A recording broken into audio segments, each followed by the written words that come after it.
So, the trial of Kyle Rittenhouse is due to begin, and it's had a promising sort of pre-starting period, so I thought it might be worth talking about.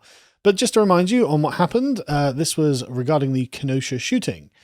So just give you the Wikipedia summary, basically. On August 25th, 2020, amid the unrest in Kenosha after the shooting of Jacob Blake, Kyle Rittenhouse, then 17 years old, from Antioch, Illinois, shot and killed 2 people and wounded another during multiple confrontations in 2 locations.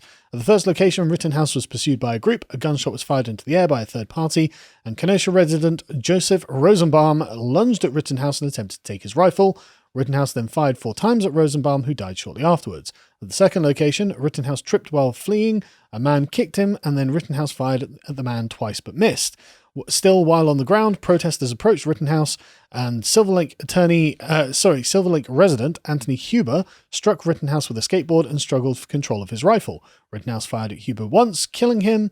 West Alias resident Gage Grosskreutz then approached Rittenhouse while holding a handgun, and Rittenhouse shot him once, severing his bicep. Rittenhouse was arrested and charged with multiple accounts of homicide and unlawful possession of a firearm, and another team was arrested and charged with unlawfully supplying Rittenhouse's firearm. Rittenhouse's attorneys say he acted in self-defense upon hearing firearm discharge and in response to the physical confrontations of the protesters. Public sentiment and media coverage of the shootings is polarized. A trial from Rittenhouse is scheduled to begin on November the 1st in Kenosha. Just to say, I watched all the footage when this came out. I covered it all when it came out. Kyle Rittenhouse did nothing wrong. And if he gets convicted for anything, it's a dramatic miscarriage of justice, in my opinion. I'm no legal expert, but after watching these people chasing a man with a rifle down and then attacking him in the street, you should expect to get shot. I would have thought so. Yeah. I mean, I think he has every right to self-defense. But who are the people that Kyle shot? Pillars of the Antifa community, no doubt. Good boys who didn't do nothing, according to left-wingers on Twitter. And there were lots of memes about these people going around portraying them as saints because the left believe in that sort of thing. But no, they were scum. Total scum.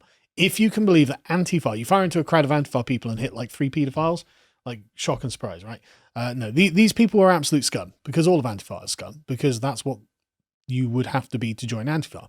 So the first one, Joe Rosenbaum, he was a child molester.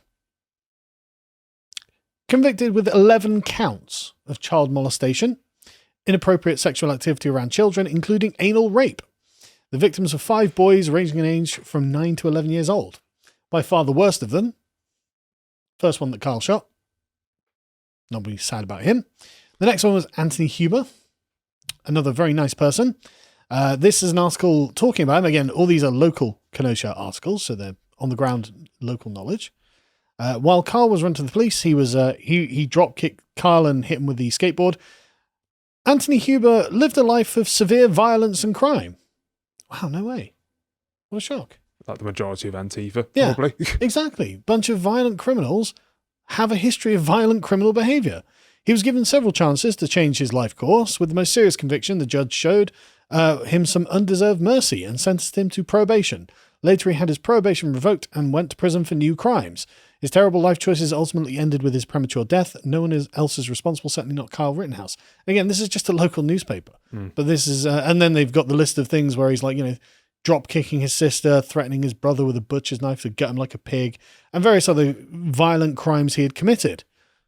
No loss to the world then. No, not at all. Again, not quite as bad as the paedophile, but not a good guy. And Gage Grosskreutz, the guy who got shot while holding a pistol because he was about to shoot Kyle. Yeah, I mean, don't get me wrong, the pictures are quite bloody because the pictures are very good quality. And you see his bicep just torn out. But he's still holding the pistol as he's like kneeling on the ground holding his arm. It's like, okay, well, you were about to shoot the guy. Well, he's got lots of previous convictions as well. For domestic violence / assault, burglary, criminal property damage, DUI, possession of a firearm by a felon, possession of a firearm while intoxicated, and prowling. What a great guy. It's weird. All of these pillars of the community in Antifa, turned out to have massive criminal records. What a surprise. But apparently, this is where it gets interesting. The judge has ruled in advance of the trial that the people shot by Kyle Rittenhouse may not be referred to as victims by the prosecutors in the court.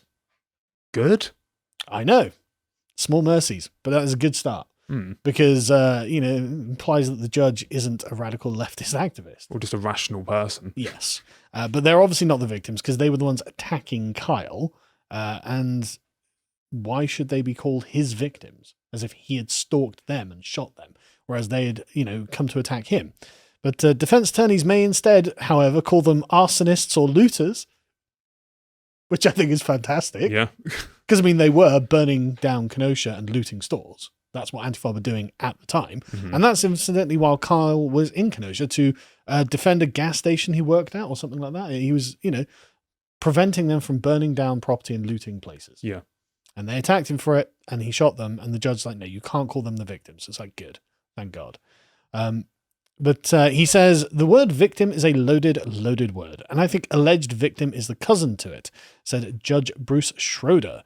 The evidence let the evidence show what the evidence shows. And if the evidence shows that any or more of these people were engaged in arson, rioting, or looting, then I'm not going to tell the defense they can't call them that. Well, that's because they were doing that. And so, but the thing is, the defense are going to be like, look, I don't want to refer to my clients as looters or rioters or arsonists. Because, they're loaded terms too. It's like, yeah, but that's what they were actually doing. Yeah. Like, sorry. It actually applies in this case. Yeah, exactly. If it actually applies, then you don't get to sit there and go, oh, but it's a double standard. Well, but which is incidentally what the defense attorney Thomas Binger did say, saying it was if I would count the number of times you admonished me to not call someone a victim during a trial, it'd be in the thousands. The terms I'm identifying here, such as rioters, looters, and arsonists, are loaded, if not more loaded than the term victim. But they're also accurate. Yes. As in loaded in the sense that they're actually things that happened and things that he was responding to. Yes. These are some of those concepts that do indeed include moral judgments within them, but rightfully so. Yeah. Because some things that you do are worthy of being judged. So what I found really interesting about the Guardian article, though, is just to reiterate. So Rittenhouse is facing these multiple felony charges. And he was also charged with misdemeanor count of possession of a dangerous weapon by a minor. He has pleaded not guilty to all charges, and his attorneys are arguing that he's acted in self-defense, which, as I saw in the videos, I think he did. But this is what I like on the very bottom of this Guardian article, right? On Twitter, which is where the best sources for the Guardian come from, Victor Ray, a sociologist at the University of Iowa and Brookings Fellow, criticized the ruling, saying, as I'm writing this book, #on critical race theory. Oh, funny that. Wild, isn't it? It's becoming increasingly clear who's served by the illusion of neutral law. And you haven't read the Critical Race Bible yet, have you? I've not, but I can see where this is going already. Yeah, well, the argument that they make is that the law is not neutral and is not objective. And what it does is serves to defend white power and the white resources and things like this through the illusion of neutral law. And so what they're suggesting is if the law finds Kyle Rittenhouse to be innocent and, having justly defended himself when he was being attacked, well, this is preventing these white people from burning down property in Kenosha that would be considered a form of racial justice in favor of the black community because it was the shooting of Jacob Blake, who was going for a knife in his car when the police shot him. So it's not like that wasn't self-defense either. But anyway, for some reason, this is all... There are no good people on the left-hand side of this, frankly. But the very act of systemically defending property that presumably is owned by white people, but who knows who owns that property, that is a form of maintaining the racial hegemony of white people in America. Of course it is. Yes. It is the greatest reach of all reaches, but this is in line with critical race theory when he says, well, it's increasingly clear who's served by the illusion of neutral law. Property owners, people who did nothing wrong, people who deserve to have justice served. Yes, that is who is served. But what it doesn't do is enact the racial revolution where white people get all their property taken away from them and redistributed to black people. That's correct. It doesn't do that. And so anyway, he says in a phone interview with The Guardian, critical race theorists argue that racism is sometimes embedded in legal orders that purport to be neutral and unbiased. In this case, a 17-year-old with an AR-15 crossed state lines and allegedly shot 2 protesters to death. These protesters were supporting the Black Lives Matter movement. Yes, but they were white. Doesn't matter. By any reasonable definition, the people Rittenhouse allegedly killed are the victims, and a judge barring basic descriptive factual language from the court is deeply biased. except they are accurate judgments of the events that were happening. They are not the victims of Kyle Rittenhouse. They are the perpetrators of an attack on him. And you can see how what they're trying to do, the barring basic descriptive and factual language, as if victim is just an unloaded term. I mean, they're scraping the barrel, to be frank. And then there's this. Yes. I mean, this is... But the complaint, though, right, is they want unbiased, factual, descriptive language, as in language that has had, like, you get words like, arsonist or looter that have deep moral connotations attached to the word. So it describes an act, and it also describes a judgment involved in the act.